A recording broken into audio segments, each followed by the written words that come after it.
देख रहे हैं अंत तक 24/7 खबर सबसे हटके।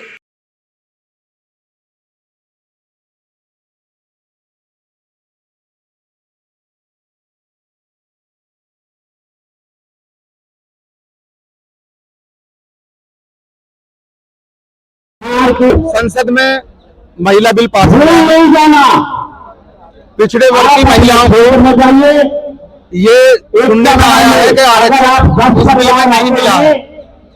अगर पिछड़े वर्ग की महिलाओं को बिल में आरक्षण नहीं है तो पिछड़े वर्ग के आज इस मंच से आगे बढ़ाएगा। राष्ट्रीय प्रजापति महासंघ के अभियान में 75 संगठन आज यहाँ हजारों की संख्या में अपना मामले राष्ट्रपति जी को, प्रधानमंत्री जी को ज्ञापन दे रहे हैं, गृह मंत्री जी को दे रहे हैं। हम उस बिल की गौण निंदा करते हैं और मांग करते हैं पिछड़े वर्ग की महिलाओं को इस बिल में 50% 52% हमारी जनसंख्या है, 50% बैकवर्ड की महिलाओं को, ओबीसी की महिलाओं को आरक्षण निर्धारित करें।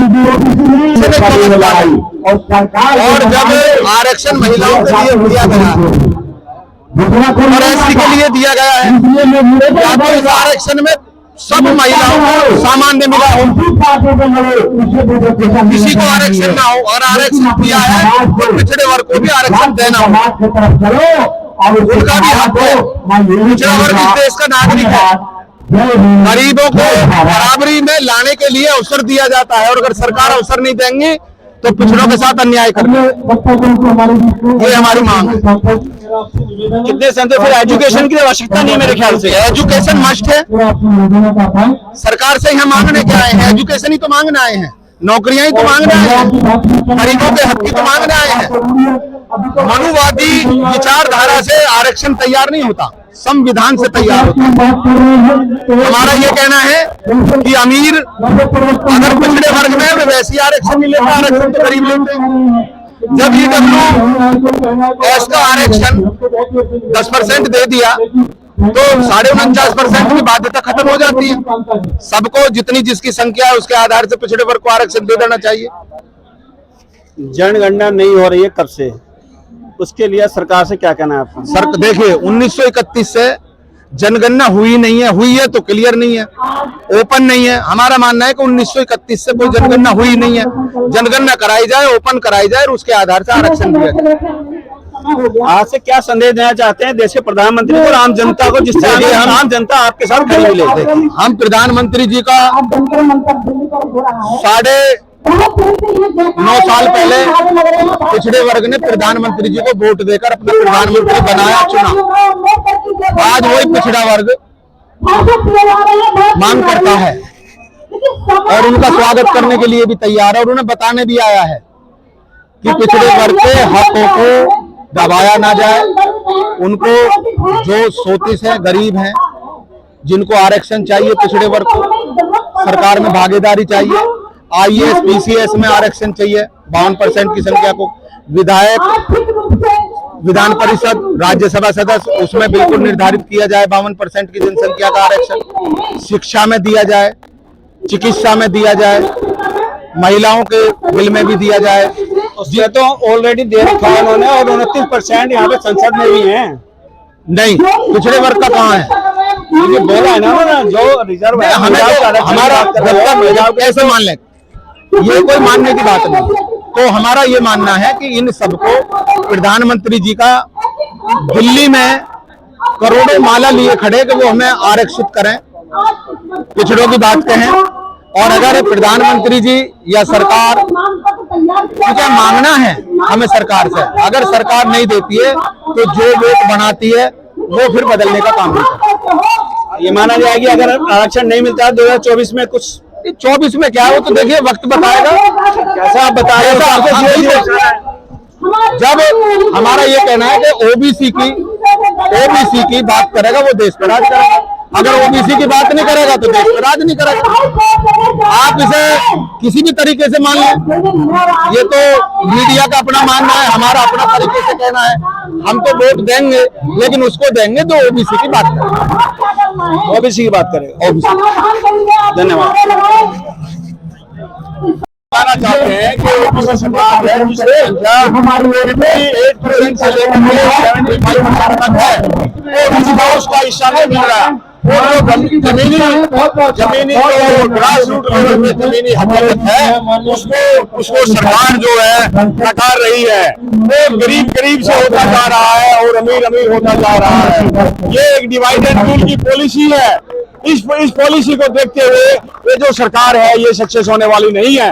आने वाले टाइम के लिए इन सरकारों के लिए बहुत बड़ी चुनौती होगी, जो आगे सरकार को इसको फेस करने में इलेक्शन में बहुत बड़ी प्रॉब्लम आएगी, क्योंकि ओबीसी समाज को 1947 से पहले और 1947 के बाद भी और आज तक नजरअंदाज किया गया है।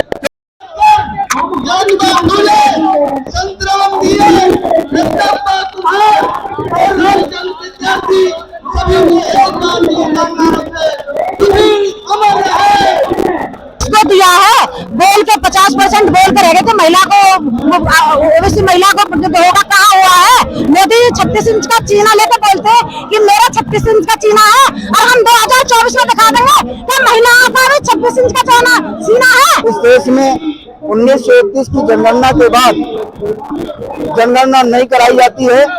उस समय जब जनगणना हुई थी इस देश का ओबीसी 52% ओबीसी था और कई बार यहाँ पर ओबीसी के लोगों ने मांग किया इस भारत की सरकार से कि ओबीसी की जनगणना कराई जाए।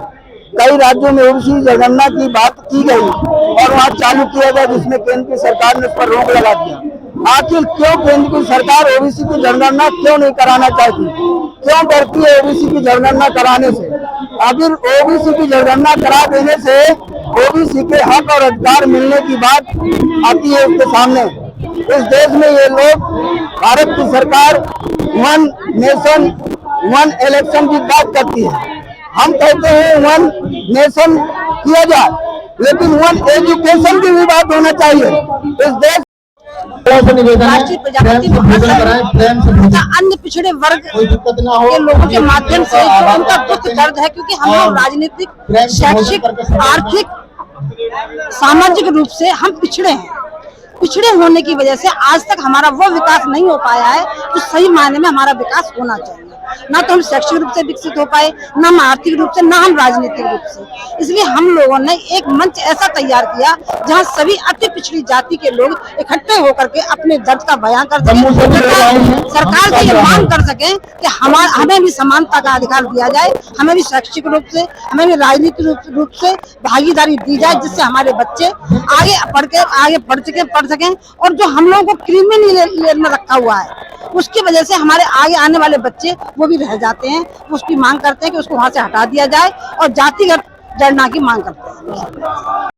तो निश्चित तौर पे जनगणना हम लोग पहली प्राथमिकता में है और राहुल गांधी जी की सोच ओबीसी के साथ खड़े हैं और राहुल गांधी जी का बात को हम लोग समर्थन करते हैं। कल संसद में इस बात का उन्होंने रेखांकित करते हुए ओबीसी आवाज जो दबी हुई थी उनको उठाने का काम किया है। मैं राहुल गांधी जी को, सोनिया गांधी जी को धन्यवाद देता हूं। आज हम लोग प्रदेश के राष्ट्रीय स्तर के राजधानी दिल्ली जंतर मंतर में हमारे ओबीसी कांग्रेस के पदाधिकारियों द्वारा आज प्रदर्शन किया गया है और नरेंद्र मोदी जी को निश्चित तौर पे इसका खामियाजा भुगतना पड़ेगा। तो क्या लग रहा है कि जिस तरीके से राहुल गांधी ने कहा है कि इस बिल को अभी लागू कर दिया जाए, लेकिन 2029 तक तो जनगणना का कोई अनुमान नहीं लगाया जा रहा है, 2024 का इलेक्शन है, क्या लग रहा है कि उसको प्रभावित करेगा? निश्चित तौर पे पहली प्राथमिकता है नरेंद्र मोदी जी को देश के पहले प्राथमिकता में जनगणना करानी था और देश में जाति जनगणना आधारित उसके बाद आरक्षण देना था। महिला आरक्षण का हम समर्थन करते हैं, लेकिन महिला आरक्षण के अंतर्गत एसटी, एससी, ओबीसी वर्गों को भी आरक्षण दिया जाए, इसके लिए भी न्याय संगत बातें हों, हमारी मांग है। और 2024 में निश्चित तौर पे मोदी जी का चला-चली का बेला है और केंद्र में इंडिया की सरकार निश्चित तौर पे बनेगी और राहुल गांधी जी देश का प्रतिनिधि करेंगे। क्या लग लो? मैं छत्तीसगढ़ से आया हूँ। छत्तीसगढ़ में तो कांग्रेस की सरकार है। निश्चित तौर पे कांग्रेस की सरकार ओबीसी आरक्षण लेके उन्होंने विधेयक पारित किया। आदरणीय भूपेश बघेल जी को मैं धन्यवाद देता हूं। वहीं पर भारतीय जनता पार्टी के राज्यपाल के द्वारा अब तक विधेयक को पारित होने नहीं दिया। हम इसका घोर विरोध करते हैं। हम राज्यपाल से भी मांग करते हैं, राष्ट्रपति से भी मांग करते हैं, देश के प्रधानमंत्री से मांग करते हैं। हमारे यहाँ 27% आरक्षण की जो बात हुई है उसको पूर्ण किया जाए। 32% आरक्षण आदिवासी समाज को दिया जाए और 13% आरक्षण एससी समाज को दिया जाए। ये हमारी प्रमुख प्राथमिकता मांग है। 27% है ना। ओबीसी